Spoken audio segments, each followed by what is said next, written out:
देखिए, भूते जानती भूतेजा जानती मध्या जिनोपि माम। जो जिसके प्रति जैसी श्रद्धा करता है उसका रहन सहन, उसकी भाषा शैली उसी के प्रति हो जाती है जिसकी वो श्रद्धा करता है। क्योंकि यो यह श्रद्धस्य एव से, प्रभु कहते हैं जो जिसके प्रति जैसी श्रद्धा करता है उसका रहन सहन, उसकी आभा प्रभाव उसी के प्रति उसकी जैसा हो जाता है, उसका शील, उसका स्वभाव। क्योंकि कहते हैं जो भूत प्रेतों की उपासना करते हैं, भूते जानती भूतेजा जानती मध्या जिनोपि माम, गीता जी में कह रहे हैं जो भूत प्रेतों की उपासना करते हैं, झाड़ फूका करते हैं, उनका भी जो भूत प्रेतों की उपासना करते हैं वो भूतों को ही प्राप्त होते हैं। क्योंकि जो जिसके प्रति श्रद्धास्पद होता है उसकी के जैसा शील स्वभाव मिलता है। जो भूत प्रेतों की उपासना करते हैं, झाड़ फूका करते हैं, उनकी आप भूत को बाद में देखें, पहले उनको देख लें, उनकी शक्ल भी भूत जैसी हो जाती है। और जो श्री राम और कृष्ण इनके भक्त होते हैं उनका आप चेहरा देखें, उनका आह मंडल देखें, उनकी सौम्यता देखें, उनके चेहरे से ही आपको लगेगा कि विनम्र भाव उनके चेहरे में, उनकी वाणी में अलग ही दिव्यता, उनके वाणी में विनम्रता दिखेगी। जो श्री राम कृष्ण इनके उपासक होते हैं, जो सात्विक पूजा करते हैं, तो भगवान कह रहे हैं जो जिनकी यो या श्रद्धा से एवं से, जो जिसके प्रति जैसा श्रद्धास्पद होता है ना उसको वही चीज प्राप्त होती है। और कह रहे हैं, लेकिन गीता जी के 5वें अध्याय के 29वें श्लोक में तो कह रहे हैं प्रभु कि भोक्तारं यज्ञ तपसाम सर्वलोक महेश्वरम सुहृदं सर्वभूतानां ज्ञात्वा माम शांति मृक्षति।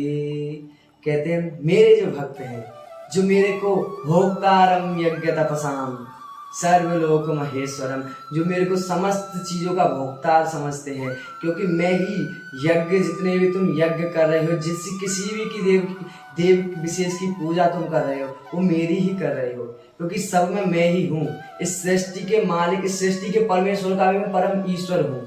भगवान श्री कृष्ण कह रहे हैं गीता जी में, जो मेरा भक्त ऐसा मान लेता है कि सबके भोक्ता प्रभु हैं, जो हम यज्ञ दान तप ये जितने भी कर्म कर रहे हैं सब प्रभु ही इसके भोक्ता हैं। चाहे हम किसी भी देव की पूजा कर रहे हो, यज्ञ कर रहे हो, उसके भोक्ता केवल एक ही है, एक ही वो श्री कृष्ण है। क्योंकि वो श्री कृष्ण है, भागवत जी में कह रहे क्योंकि वो ईश्वर है, वो भगवान है, और किसी को भगवान की संज्ञा नहीं मिली है। और कोई देव कहता ही नहीं कि मैं भगवान मेरी पूजा करो।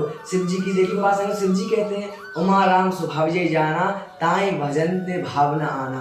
तो शिव जी भी राम जी को मानते हैं, शिव जी भी नहीं कहते कि मेरी पूजा करो। और कोई देव हो वो भी प्रभु को मानते हैं, लेकिन श्री कृष्ण कह रहे हैं, श्री कृष्ण कह रहे हैं कि हाँ मैं पूजने योग्य हूँ। भोक्तारम यज्ञ तपसा, जितने भी देव विशेष की तुम पूजा कर रहे हो उनका सबका भोक्ता मैं हूँ। क्योंकि ईश्वर कौन है?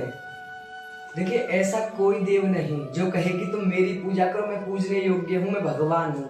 लेकिन गीता में श्री कृष्ण कह रहे हैं तुम मेरी पूजा करो, तुम मेरी शरण में आओ, अहम त्वाम सर्व पापेभ्यो मोक्षयिष्यामि मा शुचा। ऐसा कोई देव नहीं।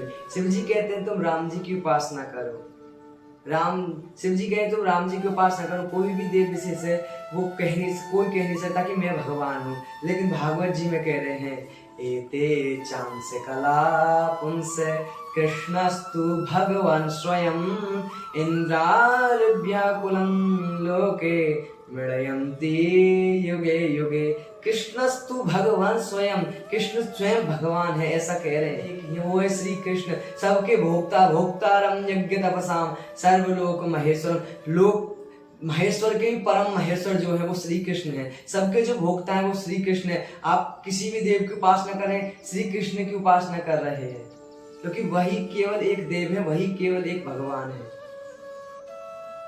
इसलिए वो कह रहे हैं कि तुम मेरी शरण में आओ, मैं तुम्हें सब जगह से छुड़ाकर अभय पद को दूंगा।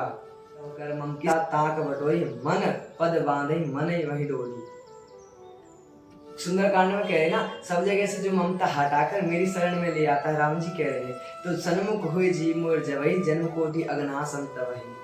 चाहे वो कह रहे हैं, प्रभु कह रहे हैं कि जब जीव मेरे सन्मुख आ जाता है ना तो उसके करोड़ों जन्म के पापों को नाश कर कर उसको अभय पद देता हूँ, क्योंकि उसकी जिम्मेदारी, उसका भार मेरे ऊपर आ जाता है। जो मेरे ऊपर अपने सब यज्ञ सब कर्मों को जो भी उसने किया सब मेरे ऊपर अर्पण कर देता है। तो ऐसे सा महात्मा सुदुर्लभ। लेकिन एक बात कह रहे हैं, ऐसे महात्मा मिलना अत्यंत दुर्लभ है। गीता जी के 7वें अध्याय में कह रहे हैं भगवान तो गीता जी के तो एक गीता जी तो स्वयं प्रभु के मुख से प्रकट हुई है। स्वयं प्रभु ने बताया है कि हमको क्या करना चाहिए, जीव सब चीज के बारे में गीता जी के गीता जी के जो 700 श्लोक उसमें लिखा हुआ है, और 700 श्लोक प्रभु ने जो अर्जुन को उपदेश दिया है वो सब कुछ उसमें व्याप्त है गीता जी में, श्रीमद् भगवत गीता, जो कि महाभारत का एक अंश है। कोई सबका भोक्ता समझता है कि ऐसा मानता है, किसी भी की उपासना करे लेकिन वो सबके भोक्ता प्रभु है, उसको शांति मृक्षति, उसको परम शांति, उसको परम पद की प्राप्ति होती है, क्योंकि जो सब कर्मों को मेरे ऊपर अर्पण कर देता है। यज्ञ दान तप कर्म यज्ञ दान तप कर्म उसने जितने भी करे हो सबको मेरे ऊपर अर्पण कर कर कि इसका जो भी फल होगा वो प्रभु जाने, और इसके भोक्ता भी प्रभु ही है। तो ऐसे मेरे भक्त शांति को प्राप्त होते हैं, शांति मृक्षति,